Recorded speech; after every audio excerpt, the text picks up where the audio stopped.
had a vision, we had an aspiration.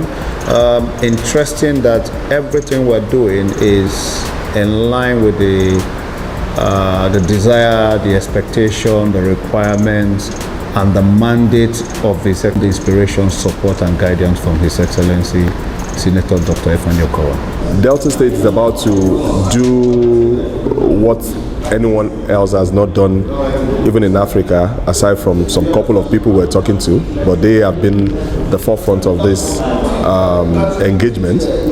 Is more of capturing people into the primary healthcare services and managing people. Identity management is a key. So, and they're conforming with the national identity management to make sure that they have the right people captured, both the old, the young, female, male, poor, and the rich, into their database, so they'll be able to care for a lot of people health-wise. This is the way forward. We're now, as you know, we're now in the digital economy. Most things are done in an automated way, remotely. The pandemic has actually increased this. A lot of people do things manually, people work from home, people go to the office, but now things can be done remotely.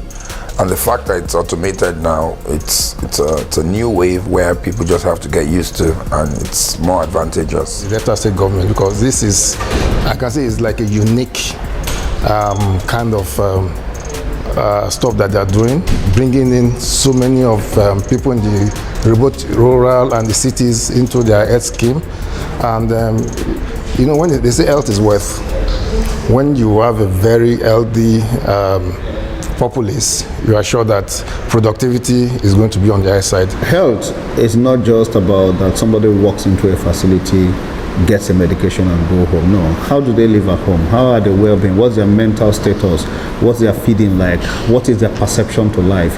So there are social factors that implement and direct a better healthcare. So we ensure that those social factors are also taken care of, while ensuring the clinical pathways are adequate and compliant with best practice expectations. So we look at our service delivery from a holistic point of view. We're even now going into a financial inclusion to ensure that people living in the rural areas are able to be part of the financial system, ensuring that we get them a national identity number, and we get them included in the social register, so that social safety net programs, they are part of it and they're able to participate in various programs. We do outreaches. We have set up a diabetic and hypertensive clinic in some rural communities. We go out to reach them. So the whole idea is that ensure that you give them that sense of purpose, that mindset that they are not being left behind, that they are part of the entire universal ecosystem of quality healthcare service delivery. They are actually putting in the right direction, because without technology, without automation, you can't achieve anything. The world is drifting into technology, and the only thing you can do, you use technology to drive an effective economy, either being health, being housing, being financial, whatever it's called. You need to use technology to make it happen. And they are actually going in the right direction. I can tell you that 100%. And considering the type of Dschc they have here, I'm sure he's well exposed, and he doesn't want to leave any stone unturned, rather than to put this in place so that the people, the ordinary people who doesn't have access to healthcare, can easily be accounted for, and they would be able to identify who they are along their ethnic group, their environment, and their community. Obviously, the collation of data helps a lot, because like I said, data is information. Without information about you, how do people know the solution? So you need information to get to the solution. So collation of data will help the commission to be able to provide the right solution for the citizens. And with this, like I said earlier on, since your data is protected and secure, and it's no problem in you giving your data, because the data is needed for us to be able to do our work, and also, like I said, provide solutions for the people. The number of people I've met today that are part of this scheme, I think they're already going in the right direction, because they've already engaged an NDPR consultant that's also helping them to ensure that data that is collected is used for only what it is meant for. So, which I was very pleasantly surprised that, they already thought towards that line. Because right now, people are always scared of giving out their data. Now, but you come in here and see that they already have a consultant that ensures that this data is collected, is stored securely and it's not used for anything toward it. I mean, so it's something that I didn't expect it when I was coming here, but when I saw the consultants and they also explained what he's doing for them, and when the DG himself also collaborate the fact that yes, this is what they've got him here to do, and I'm really impressed. Because I ordinarily would not want to release my data if I'm not sure that it will be safe and it will be used for what is intended for, which is a great thing to me. I think they've done very well. Because, the United Nations mandate is universal health coverage by 2030, but we're trying to see if we can even achieve it by 2023, and that's our new vision, and we're trying to see how we can get that. You know, I always believe that if you want to shoot above all trees, aim at the sky. If you aim at the top of the tree, the lentil you will not get it. So if you aim at the sky, you shoot above all trees. So we always aim very high, and we'll do our best to achieve it. So our target now to see what can we do to achieve universal health coverage in 2023. If we're able to meet it, fine. If we're not able to meet it, we would have been closer to the goalpost, would have been closer to the endpoint. That's our current vision. It's going to be a holistic system. We want everybody involved, and that is what we want to be able to achieve. We've been to a lot of places in the world, and the number one thing is to know who you are giving healthcare to. You cannot plan without knowing who you are dealing with, and that is why most of our African countries are failing. And they have taken the right step in the right direction by, number one, identifying all the citizens of Delta State. Then when you know the number of children, the number of pregnant women, the number of old age women or men, you'll be able to cater for them. So the direction is fantastic, and that is the only way, the difference between the Africans and the Western world. Because they plan. When you fail to plan, you plan to fail. So the number one thing they are doing now is to planning, putting the right perspective, going through the right perspective to get things done. Yes. Absolutely, I'll agree. The Health Commission has gone into overdrive because it's an innovation, it's a new move, and it's a way of increasing the awareness in the digital space. Our main task is to make sure people's data are protected and secured, because it's all about data privacy and data security. And because for anybody to take your data now, they have to have your consent. If you do not consent to it, especially personal data, data has always been around, but personal data is a new thing. And we have this called NDPR, which is Nigeria Data Protection Regulation, where all the requirements have to be met, and every company and everybody has to be compliant with this regulation. So people's data will definitely be protected and will be secured also. I think they're already moving in the right direction. For the fact that one, they already have agents that are going around enumerating people, enrolling them into this. It's one of the key things to doing any major project, because if you don't know who your people are, the number of where they are exactly, it was very difficult for you to be able to plan for them. But what they're doing currently is, to me, it's a great thing. It's a novel application, and that's why I'm so glad to see the DACIS to align with what we're doing. We are the first to develop a contactless biometric in Africa. I wouldn't say in the world, maybe 2 in the world.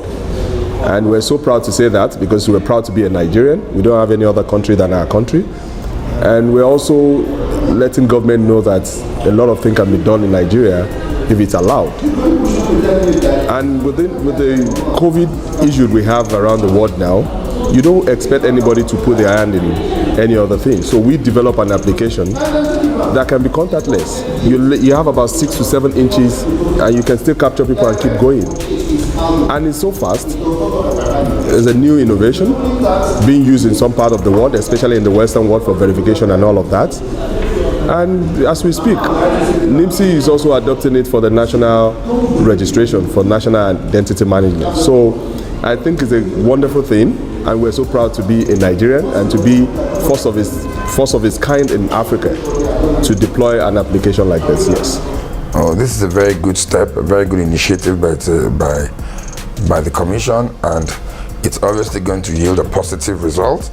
And with this, almost everybody will get health solutions. Everybody will have access to health, because like they're moving around. The whole idea of this is to move around, register everybody, and everybody having the opportunity to, like I said, to health services in the state. So it's a right move in the right direction for the commission, and also going to be advantageous for Deltans and for Nigerians.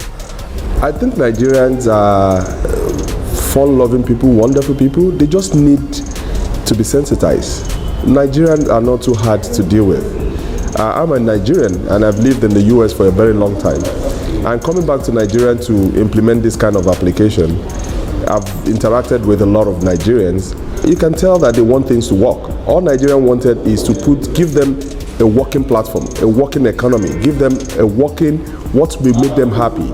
That's all they need. They want something, just tell them how it works. Tell them, give them orientation, let them know the benefit behind it. I'm sure they will align with it, especially now that the world economy is going down the drain and everybody wants to be accounted for. And if government is trying to make sure that they give health care to all nook and crannies of Delta State or Nigeria as a whole, we don't have choice than to adopt technology, especially when it comes to identity management. It helps with security, it helps with financial security, it helps with health security.